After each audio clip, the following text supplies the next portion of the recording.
जी हैं, बहन पूनम जी, और जो सभी बहनों के साथ मिलकर इस women for one nation one election के कार्यक्रम को यहाँ सुचारू रूप से चलवा रही हैं। ऐसी हमारी बहन रुचित केसरवानी जी, हमारी संचालक बहन, सामने बैठी हुई हमारी महाविद्यालय की सभी बच्चियाँ, अपनी बहनें जो आई हुई हैं।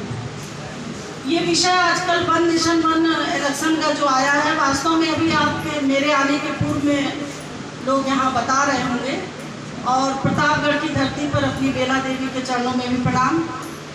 तो वास्तव में वन नेशन वन इलेक्शन है क्या? पहले यहाँ जो बच्चियाँ बैठी हैं, ये कार्यक्रम महाविद्यालयों में कराने के लिए इसीलिए कहा गया था कि हमारी जो महिलाएं हैं अलग अलग क्षेत्रों की, उनको तो पता चले ही, साथ में जो हमारी महाविद्यालय की बच्चियाँ हैं, बेटियाँ हैं, जो आगे आने वाले समय में इस भारत देश की एक जागरूक नागरिक बनने वाली हैं भी, तो उनको भी पता चलना चाहिए कि वास्तव में ये है क्या। इतना बड़ा भारत देश है, हमारे विश्व का सबसे बड़ा देश अगर देखिए तो भारत देश है। विश्व में बहुत से देश हैं, भारत देश इसमें सबसे बड़ा है। और इलेक्शन जो है, चूँकि हमारा देश लोकतंत्र पर आधारित है, तो इलेक्शन होना मतलब हर हाल में संभव है। हमेशा समय समय पर इलेक्शन होता ही है। राजनीति में इलेक्शन के माध्यम से ही इस देश की सत्ता पर जो भी पार्टी आती है और फिर वो देश के विकास के लिए काम शुरू करती है। अब ऐसे में विषय है कि चूँकि समय समय पे हर 5 वर्षों बाद लोकसभा के चुनाव हो रहे हैं, हर 5 वर्षों पे विधानसभा के चुनाव हो रहे हैं, नगर पंचायत के हो रहे हैं, नगर पालिका के हो रहे हैं, प्रधान के हो रहे हैं, तो ये बार बार जो चुनाव है, तो ये कहीं ना कहीं अव्यवस्था खड़ी करता है। तो हम आप सबको बताना चाहेंगे कि पहले तो आप ये समझिए कि ये एक राष्ट्र एक चुनाव है क्या, और क्यों इसकी आवश्यकता पड़ी, और क्यों होना चाहिए, इससे नुकसान क्या है, इससे फायदे क्या हैं।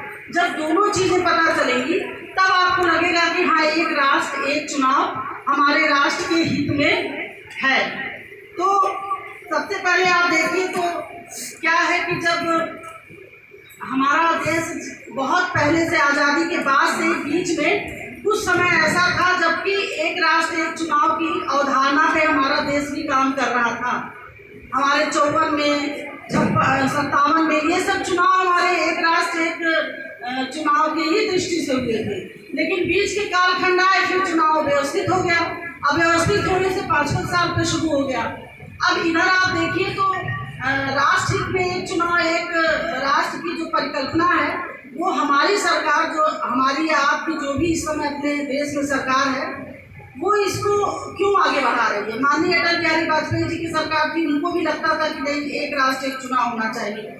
आज आप सभी के सामने आदरणीय देश के प्रधानमंत्री नरेंद्र मोदी जी हैं, उनको ये लग रहा है कि नहीं, एक राष्ट्र एक चुनाव देश के हित में है, किसी व्यक्ति के हित में, व्यक्तिगत हित में नहीं है, इसलिए इस चुनाव को होना चाहिए। और